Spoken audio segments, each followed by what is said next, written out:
Hey guys, thanks for joining us today on JT Mods. Today we're going to be continuing our Get Ready for the Summer series. This is part 2.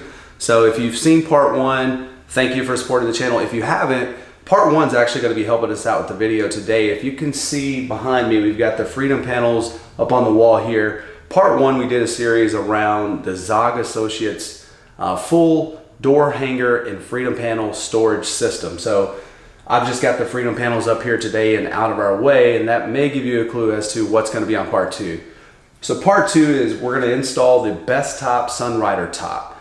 If you haven't seen this, I think you're going to like it. If you have, then you kind of know it's an ability. A top, Bestop is, you know, second to none in aftermarket tops, but this top gives you the ability to quickly, with 2 latches, drop the top. Sun's beating down on you, you're ready to go. So let's go ahead and jump into what's in the kit. We'll do a quick inventory before we start on the install. Quick lead into why it's so important to make sure you do inventory before you get started.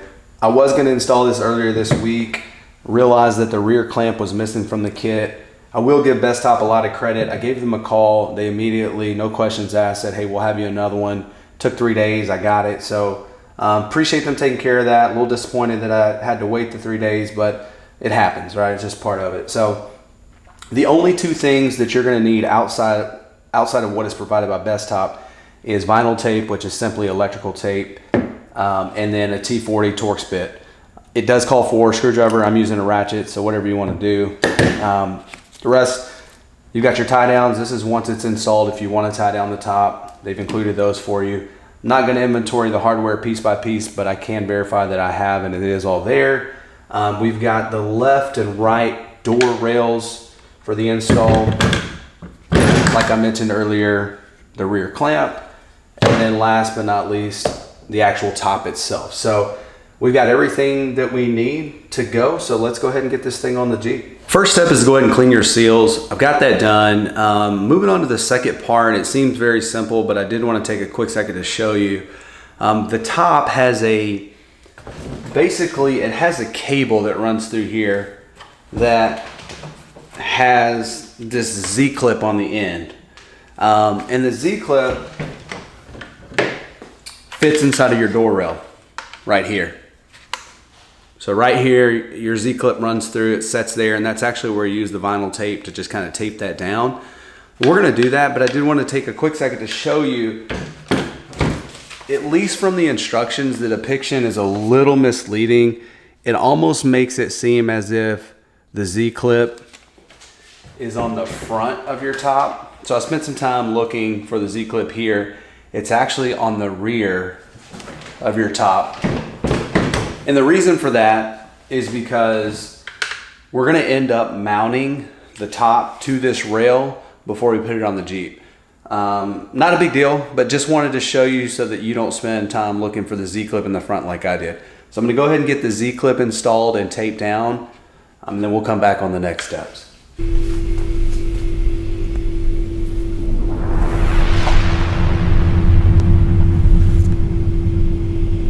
All right, so now that we have the Z-clip actually installed and taped in, we're gonna go ahead and attach the door rail to the top. It's really simple. It lines up really well. There's actually some studs for you to line up. All you have to do is take 2 of the flange screws, insert them in. There's nut inserts on the other side that are threaded. So all we're gonna do really is take 2 on each side and go ahead, secure the door rails to the top, and then we'll be ready to put the top on the Jeep.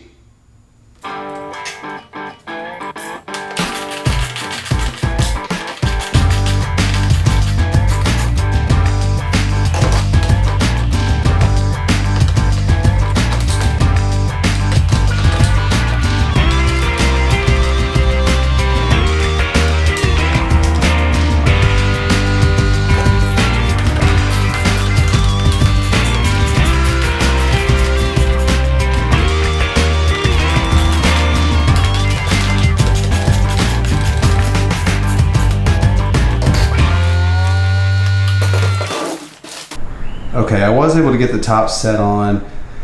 I did do it by myself. It wasn't pretty, hence the reason it's not on camera. If you can get somebody to help you, definitely take them up on that. I'm gonna show you the first mount points on the install, but I did just want to give you a quick view to show you that I set it in there. It is doable by yourself, so don't be afraid to do that if you need to.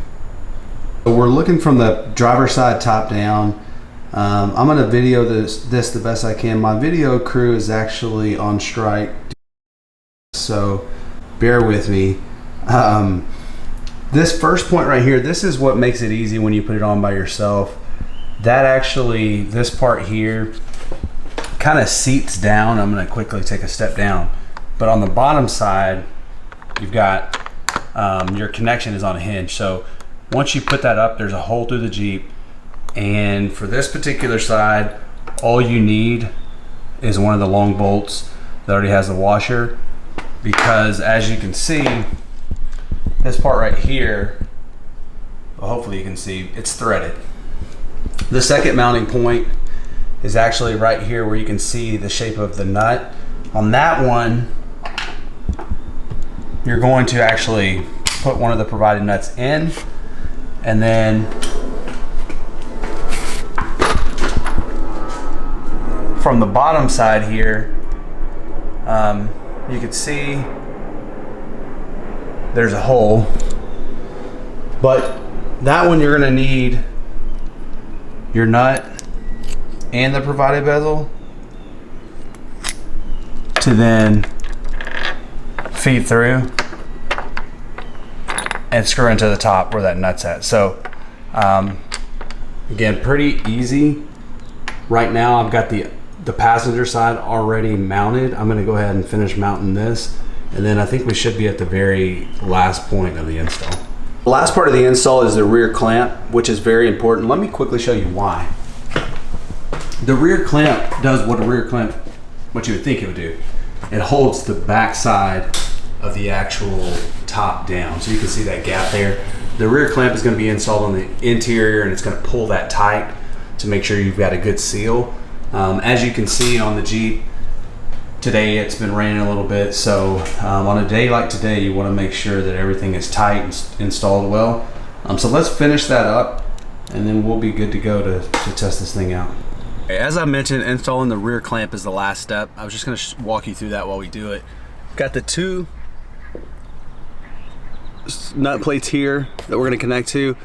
This is pretty simple. You do want to pull down on this, if you can see, to then install this. Gonna have to turn around to do it, but this way you can see.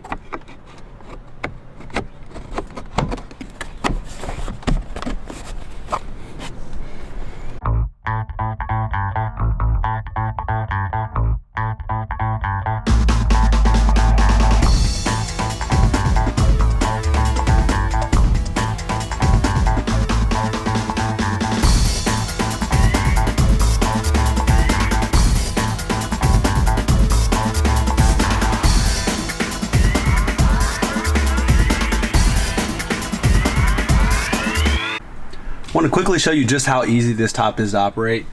After you flip the visors down, you've got two releases, one on each side. Hit the first one, it comes open. Second one, it does catch a little, so you pull down, releases, push back, top's off. Same thing for closing the top. Pull it forward, push the clamp forward on both sides, hook it, close, done. So as you saw, you could open and close it within 15 seconds. So just want to show how easy and functional it is. Now we're going to take it on the road and test it and see kind of how the noise is, what it looks like, all the aesthetics. So hope that's helpful. All right, we're in the lab, we're getting ready to do our testing, but before we do, I did want to share with you the equipment that we're going to be using. We got our hands on the best equipment we possibly could, starting with the audio control RTA with an SPL meter. In conjunction with that, we're going to be displaying simultaneously the engine RPM and engine speed via this phone and app. In order to get the data there, we're using a Bluetooth OBD scanner. I will leave the information, a link in the description for those if you're interested. We're going to mount all of this equipment on this rig that we've created to make it easy to display for you. So with that being said, let's get this in the Jeep and let's get started. Okay, I want to give you a quick glance at the equipment now that we have it loaded in the truck. As you can see, we've got the RTA right there that we just showed you on the table and the full setup. It's positioned behind the passenger side in the back seat. We will put this seat down to just mimic normal driving conditions. We also have the microphone set up in the passenger listening position to mimic obviously an individual sitting there in a drive and what it would sound like. Last thing I want to talk about is the active noise cancellation or lack thereof. So we spent a lot of time researching to see, could not find any literature stating that the Gladiator comes equipped with this, even though I know some of the previous Wranglers did. So if it did, there would be a microphone in this position as well as other positions, but we verified those positions, including this one where we dropped the panel. There is no microphone in there, therefore this Gladiator is not equipped with that technology. The last thing that I want to note is going down the road, tires generally make the biggest impact on your in-cab noise. So I'm running what comes on the factory Rubicon, which is the Falcon tires, if you're aware. If you have a Sport or an Overland, you may have a less aggressive tire, and therefore your results may be a little bit different, but did want to note that. So I'm excited to go grab some of these tests. So let's get in here and test it out and collect some data. All right, so we have the Hardtop installed. We're going to do 4 sound checks. We're going to do a stationary idle sound check to see the decibel levels at stationary idle. We're also going to do a sound check that's stationary at 3,000 RPMs. So I'll run it up to 3,000 RPMs, run it steady, see what the decibel level is there. And then we're going to do 2 moving sound checks, one at 55 miles per hour. I'll get the truck up to 55. I will set the cruise and we'll see if we can get a consistent reading there. And we'll do the same thing at 70 miles per hour. So I'm going to go ahead and get quiet and get our first reading at idle.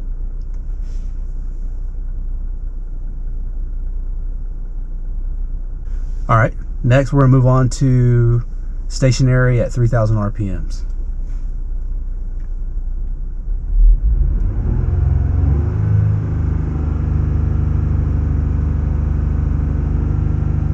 Okay, now that we have that, let's find a strip to where we can get up to 55 miles per hour and go ahead and get our next test.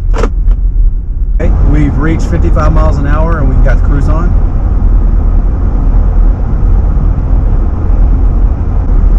Okay, we're going to run it on up to 70.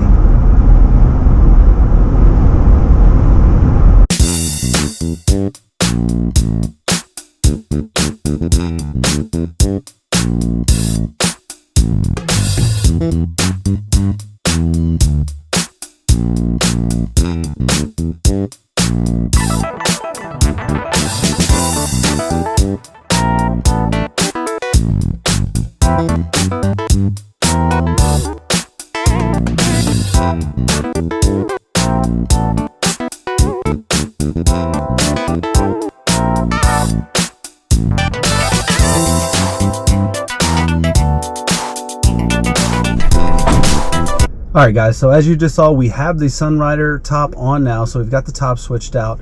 We're going to repeat the same 4 tests, so let's go ahead and get started. We'll start with the first one, just taking the reading at idle. Alright, now we're going to do the 3,000 RPM test.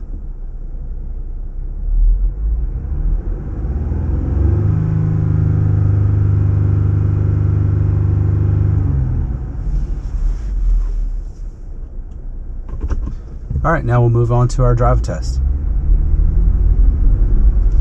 All right, guys, we're going to set the cruise at 55 and get our readings.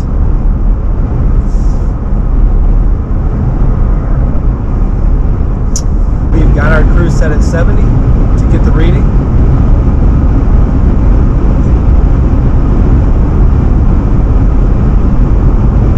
All right, let's take a quick look at the results.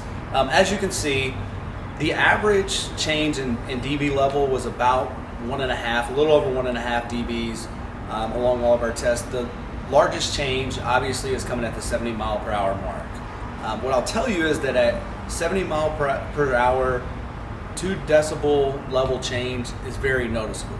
The other, at 55, it's really not that bad. For me personally, I do a lot of in-town driving. I'm very fortunate. My drive to work is 10 minutes. So this top is going to work out really great for me to be able to enjoy the weather very quickly and conveniently. So, but I did find the testing interesting, and I hope you did as well. With that being said, if you are interested in getting this top, I did get mine from Reckless Off-Road from Lewis. I would recommend that you check them out if you're interested in buying this top. Not only is Bestop offering a $100 rebate on the top through the end of April, but Lewis is also offering free shipping on this top. So highly recommend Reckless Off-Road. I always check them out for all my stuff before I buy anything. So give them an opportunity to earn your business. With that being said, I would like to also just say I want to wish you and your families safety and health during this time.